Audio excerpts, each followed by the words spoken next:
Chandraya Radhikaya Tadare Krishnaya Krishna Bhaktaya Tadvaktaya Namo Namaha Vanchakalpatrubhyascha Kripa Sindhuvaivacha Patitanam Pavanebhyo Vaishnavebhyo Namo Namaha Jai Shri Krishna Chaitanya Prabhu Nityananda Shri Advaita Gadadhara Shivasari Gaura Bhaktavinda Hare Krishna, Krishna Krishna, Hare Hare, Hare Rama, Rama Rama, Hare Hare.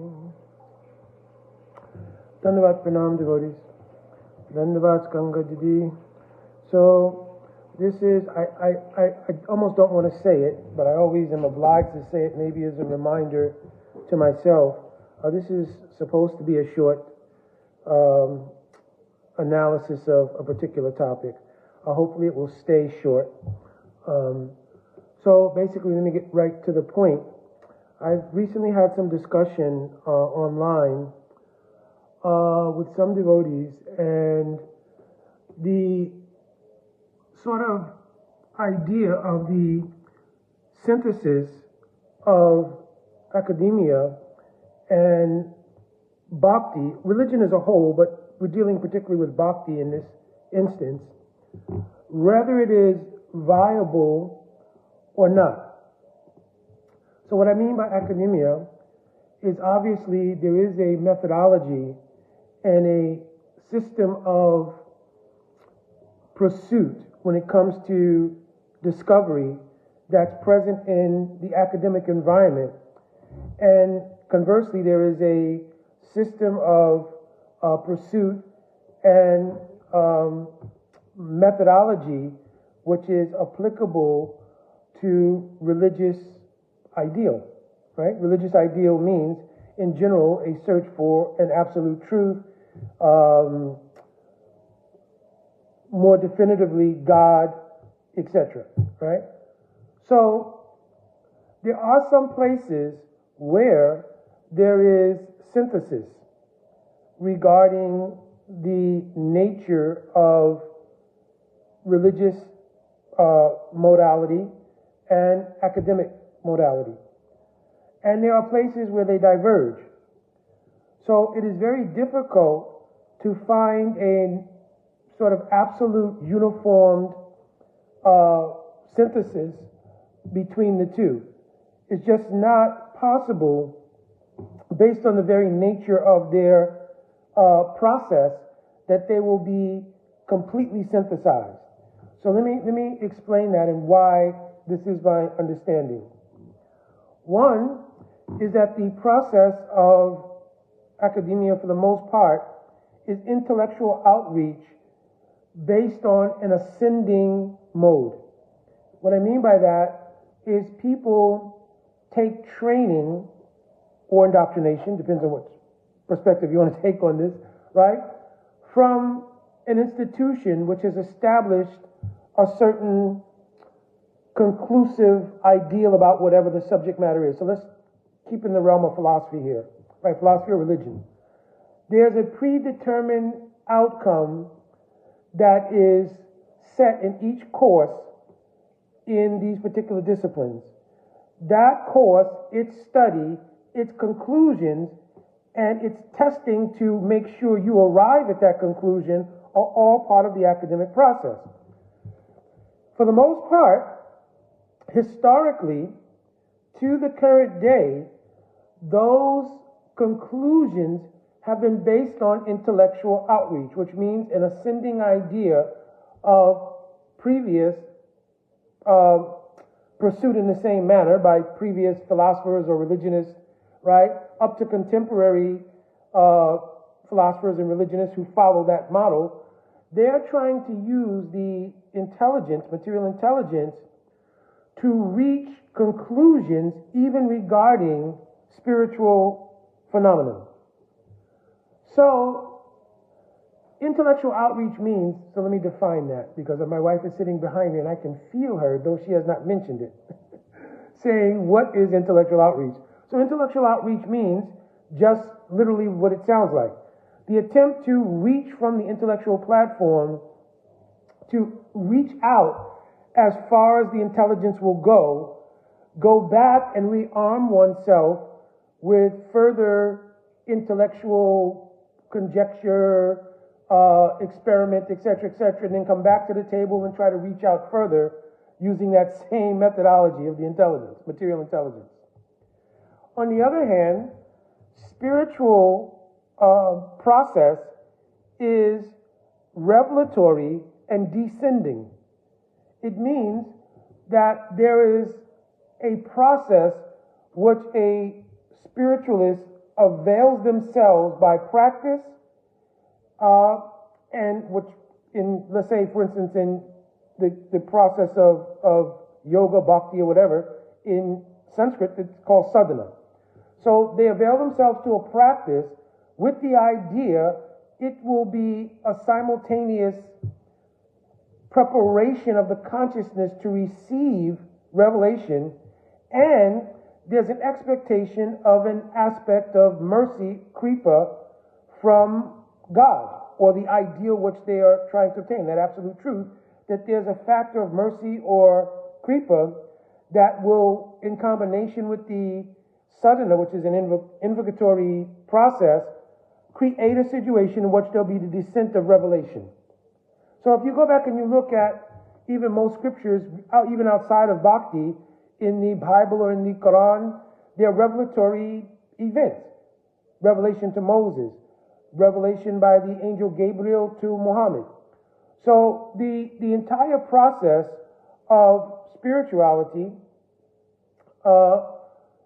is revelatory and descending.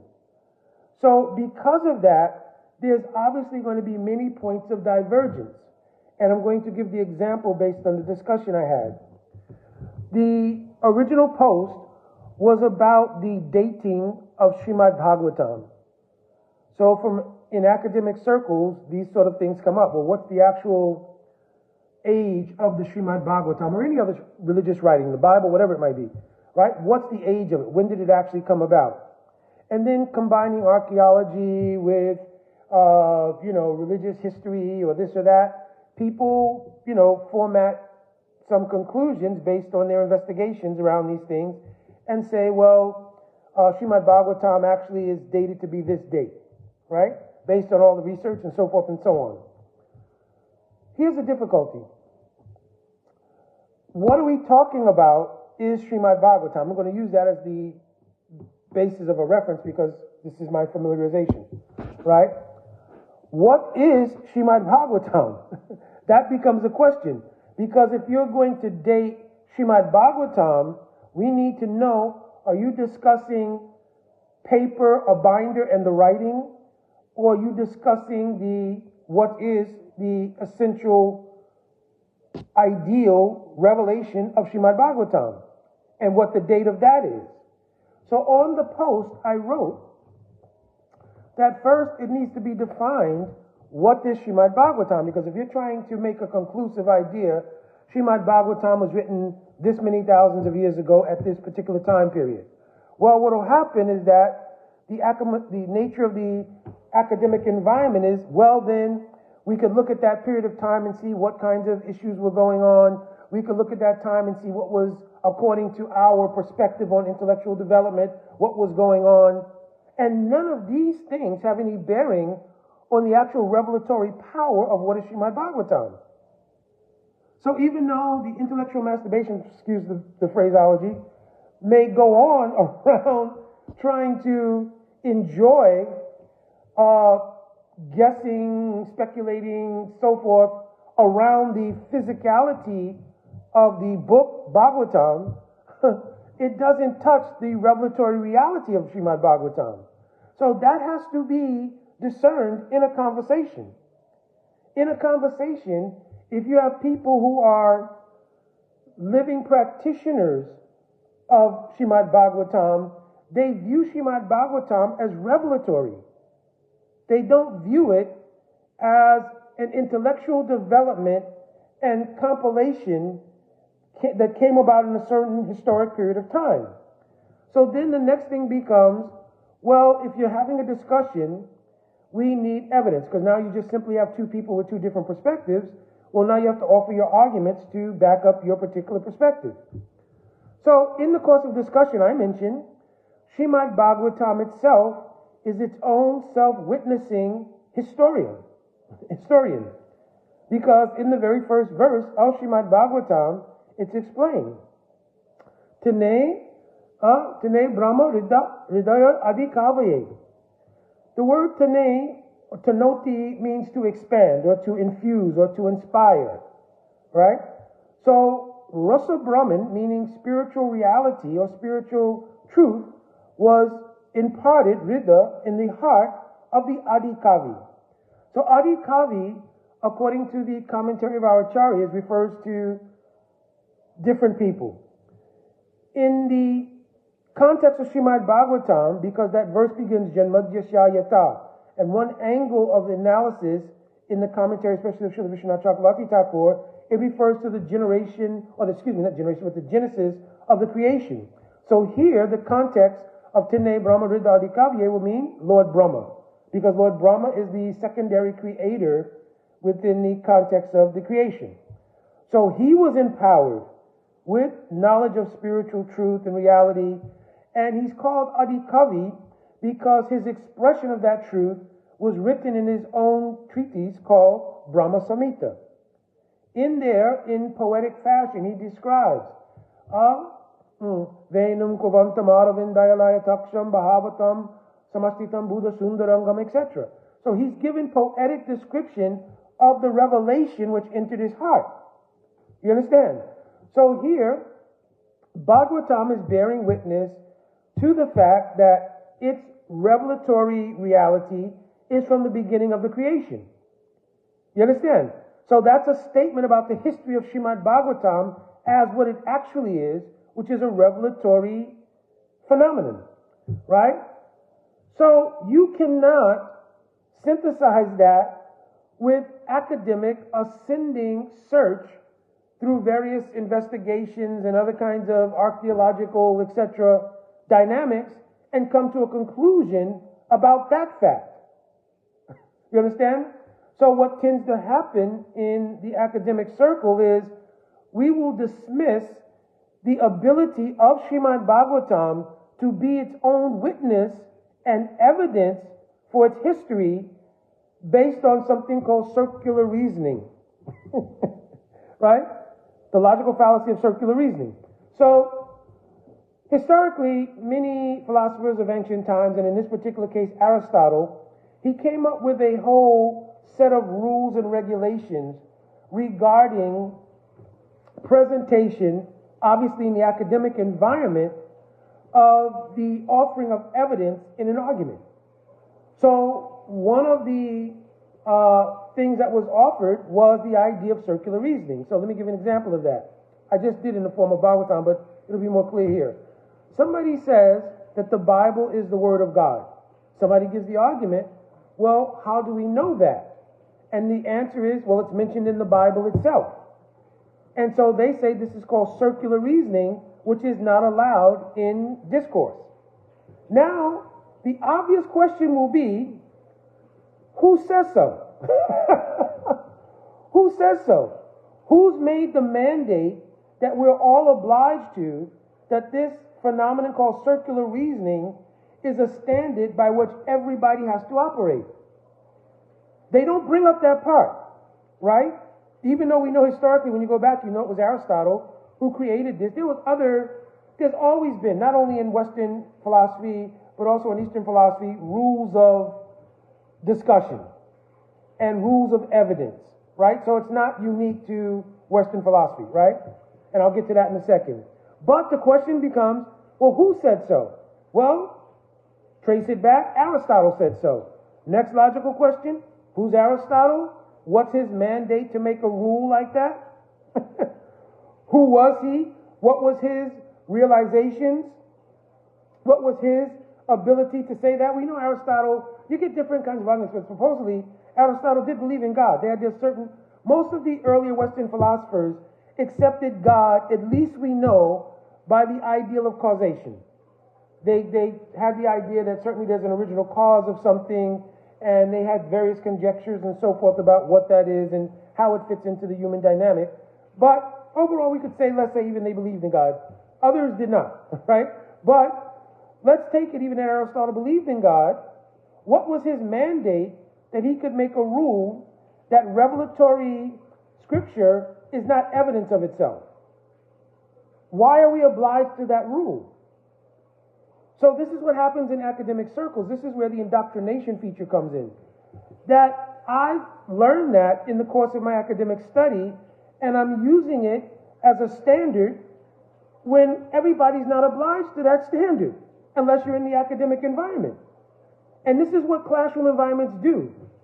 When I did go to college, right, I took an elective. I told this to my wife many times. I was upstate New York at the time. I was in the military and I was going to school. And a friend of mine who was actually in school upstate in Plattsburgh, New York, where we were, he said, let's take this elective together, Philosophy 101. So we agreed, yeah, okay, let's go and do this, be fun. So we took the class. First day of class, there's introduction, so forth and so on, which that was also, I never had seen that prior. But right, the professor was pretty cool person, middle-aged person, and yeah, let's introduce each other first, because he mentioned he wanted the format to be familiar.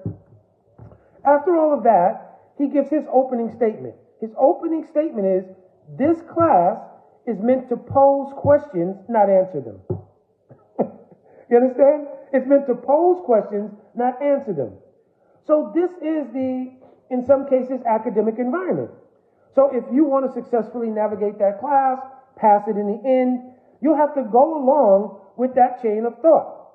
I'm not going into details. Later on, we actually came to personally know him and visited him in his house, and I cooked prasadam and a whole thing. So he was a whole different person outside of that environment. But in the environment, that was the scope of things. Yes, this is meant to raise questions, not answer them. Well, certainly that's not the Vedic model. The Vedic model, which is a descending proposition of revelatory phenomenon, wants to reveal an absolute truth, a non-negotiable, non-vacillating, non-pliable, absolute truth which we can take shelter in. You understand? So there's a different purpose, there's a different outcome, and also there's a different set of evidences. So in the Vedic cosmology, there are 6 schools of thought. One of them is called Nyaya, which means logic. In Nyaya, and in the other disciplines also, there is the idea of what is called Praman. Praman means evidences. So the idea of evidence begins with revelatory power called Shabda Brahman. The revelatory potency within transcendental sound, which descends from the realm of divinity. You understand? So this is their basis of evidence. You understand? It starts with Shabda. And then Pratyaksh, which means your own direct observation, Anuman, inference, right? Upaman, comparison, right? Abhav, by understanding something by the absence of something else. So in this way, there are there's 10 altogether, but there's other things also, but there's 10 main kinds of Praman. But our Jiva Goswami Pad, who we consider to be the eminent philosopher, right, has distilled them to 3 things, which is Pratyaksh, Anuman, and Shabda. But they're all dependent on Shabda. Because in the Vedic cosmology, the idea is that Shabda is a revelatory divine manifestation. It is not an ascending intellectual outreach. Why? Because it's considered aprakrita vastu prakrita nagochara. Prakrita nagochara. That which is aprakrita vastu means reality. That which is a reality beyond the material arena can't be accessed by material intelligence. Aprakrita vastu na prakrita gochara.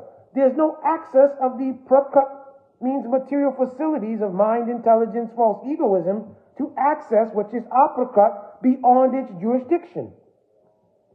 Therefore, to find out an absolute truth, we need revelatory power to descend.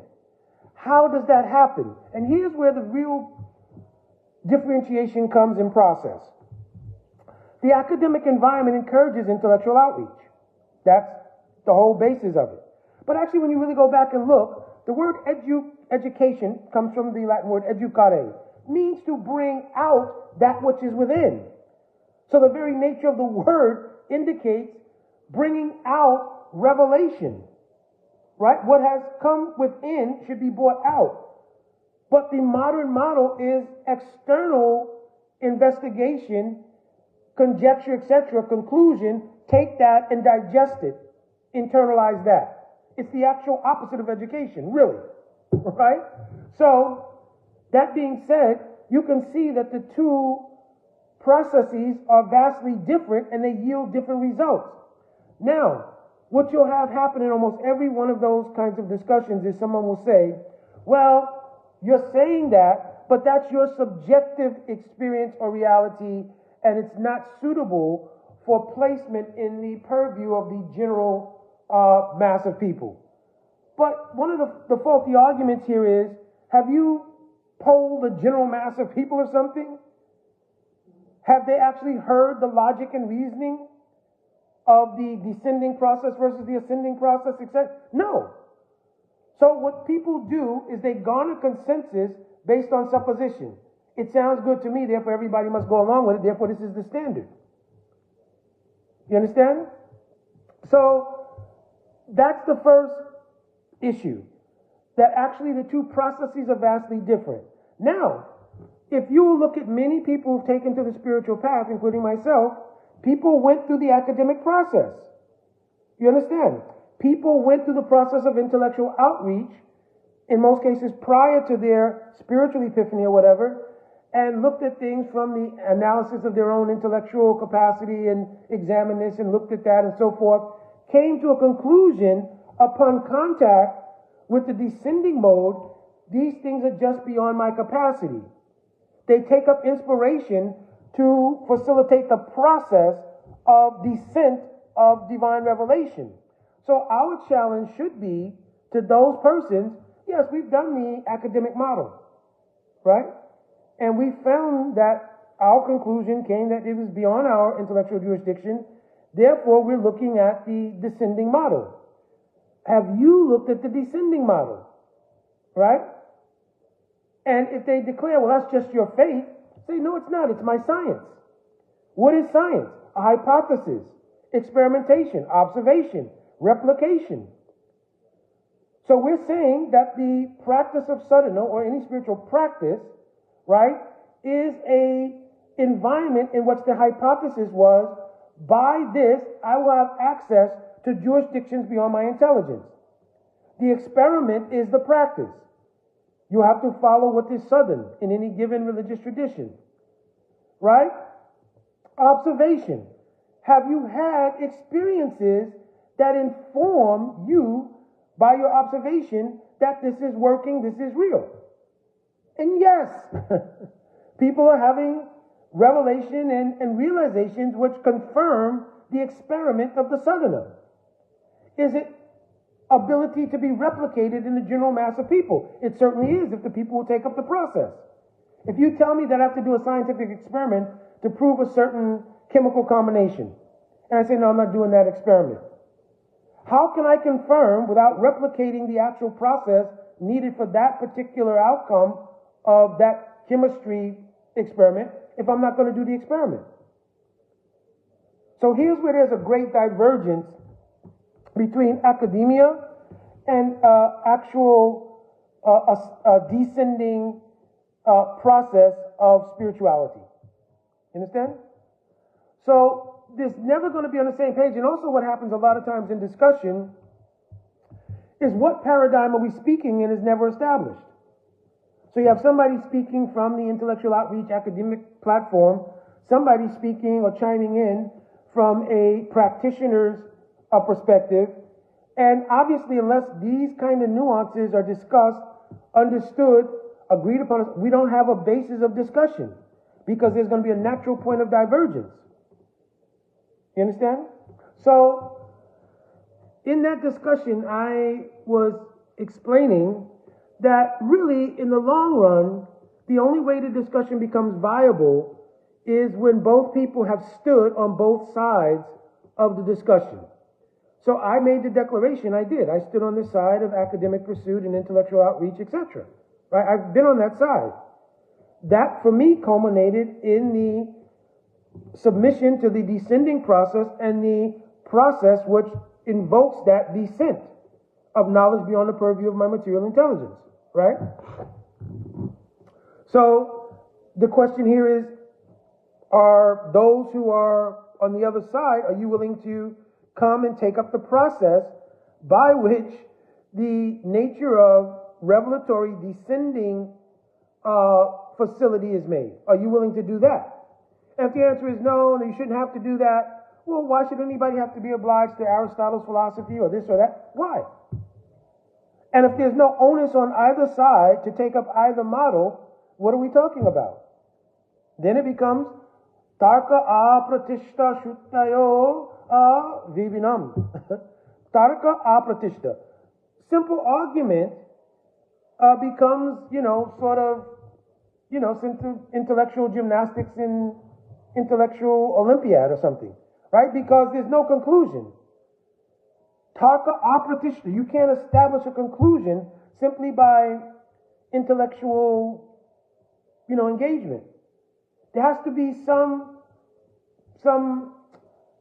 goalpost which is fixed. This is what we're aiming at. Are we trying to discover the truth?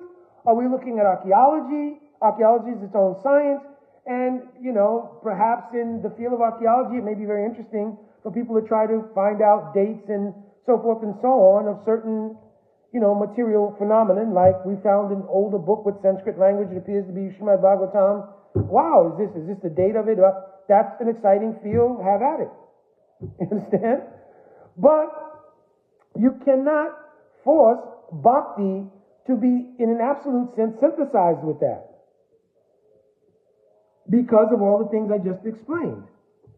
So I am going to keep this short.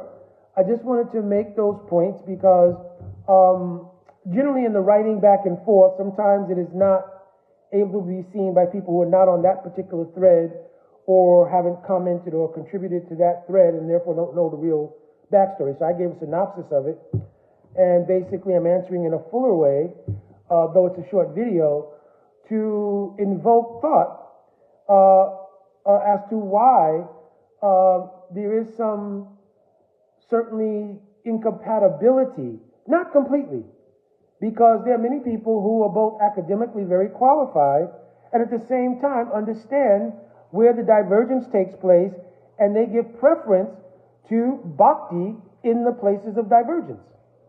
There's certainly synthesis in some places. In the academic model, the idea of study is certainly present in the process of Bhakti in the form of Swadhyaya. You have to do spiritual study. Certainly, there is the idea of acceptance of authority.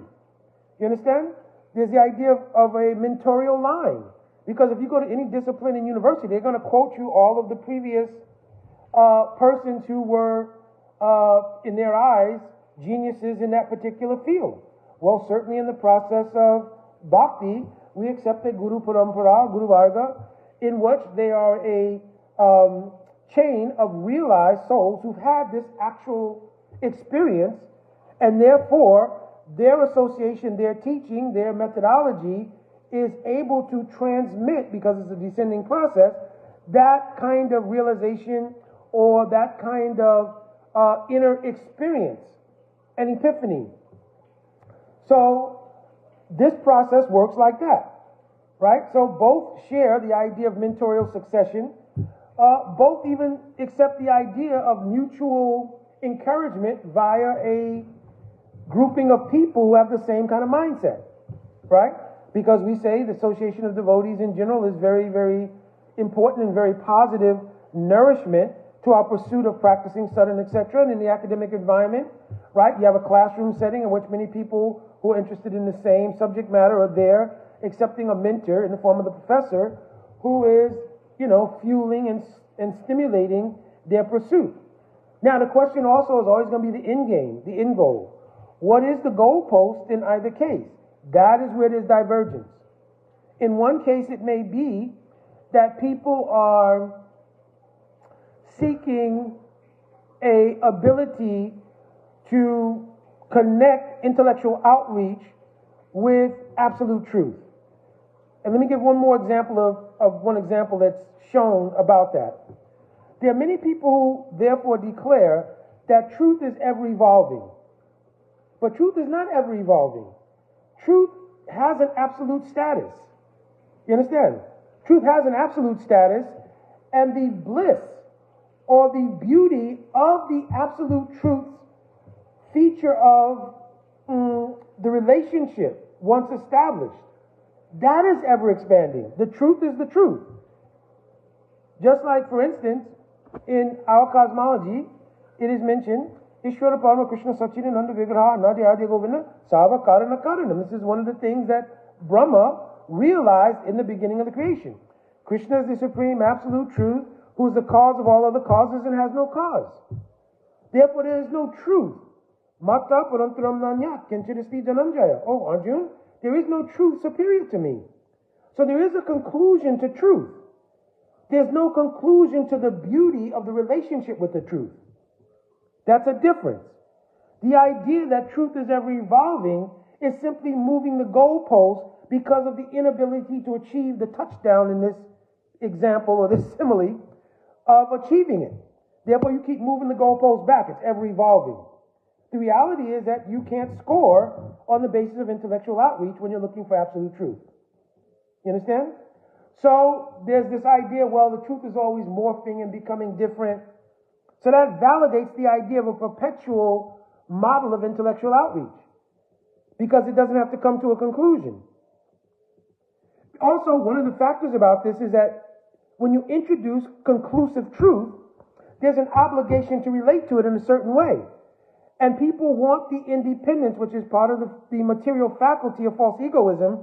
They want the material facility to have minute independence and exploit it. Therefore, I can't establish an absolute truth because then that's going to oblige me, right, to have some relationship with it.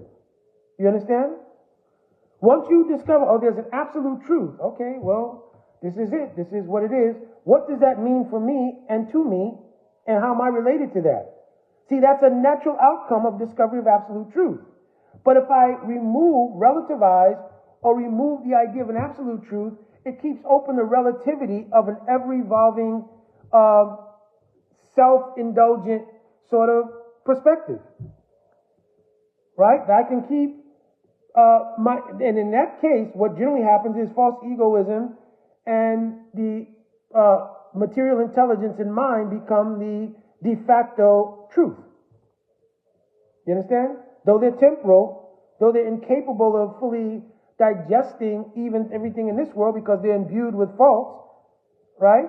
Brahma Pramada, Vipralipsa, Karma Pravaktava, 4 kinds of faults.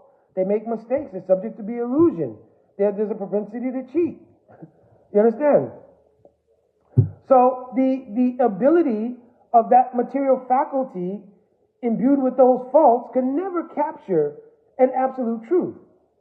But the continuum of an idea that the truth is an ever-evolving thing, and so is my intelligence, right? And then people go back and look historically, well, there's been a evolution of intellectual capacity. Ask them to go back and explain the mathematics of the pyramids in Giza. I've been there, right? So ask them to go back and give me the mathematical structure and then reproduce it if intelligence is increasing. So anyway, I don't want to get diverted to stuff like that. But the point being here that the idea that intelligence is undergoing some kind of evolution, right, is also an academic model. You understand? Because it indicates that our idea that there is an ever-unfolding aspect of truth and we're catching up to it somehow or another is the dangling of the carrot in the academic ideal that perpetuates it. You understand? If there's an acknowledgement of an absolute truth, who is Ishvara Parama Krishna, What is my relationship with that? Whether it's Allah, God, Jehovah, whatever nomenclature you choose to use, what's my responsibility now in relation to that? And once that comes into play, an obligation of responsibility to that truth is where people become because I want to keep my independent idea of playing God, more or less, right? It may not be as gross in all people, so I'm not making some general criticism here. I'm just saying that idea of wanting to keep my independence becomes a big thing. Therefore, if you look at the process of bhakti, the first thing that's asked is that you give that up. It is called saranagati. That very first anga of bhakti, and the doorway to bhakti is called saranagati. It means you give that up. Therefore, it's permeated by a concept that's repeated over and over again. Nama Om. Namaha means na ahamameti, not I and mine. I'm no longer identifying with the individuality of an I separate from the context of a relationship with absolute truth. What is my constitutional position in relation to absolute truth? Dasosmi. I am a das. Das here is often translated as servant, but it has many other implications. I'm not going into it now. It'll seriously prolong this thing, which already has gone over the line of being short, right? So, but it'll forcibly indicate many things in relation to that truth. Therefore, people do not want to do it. So it is the first step in the process of descending revelation, is saranagati. Because if you don't give up the idea of intellectual outreach, then you'll never be able to accommodate the descent of revelatory power. Understand? All right, I think I'm going to end here because I have some other services to do. If there are any questions or comments, you can put them in the chat here, and I'll try to go back and answer them. And maybe those devotees who also want to share, right, your understanding of these kind of things, you can also put that in. All right, my dandavat pranam vancha kalpatrubhyascha kripa sindhuvevacha patitanam pavanebhyo vaishnavebhyo namo namaha. Jai Radhe Radhe.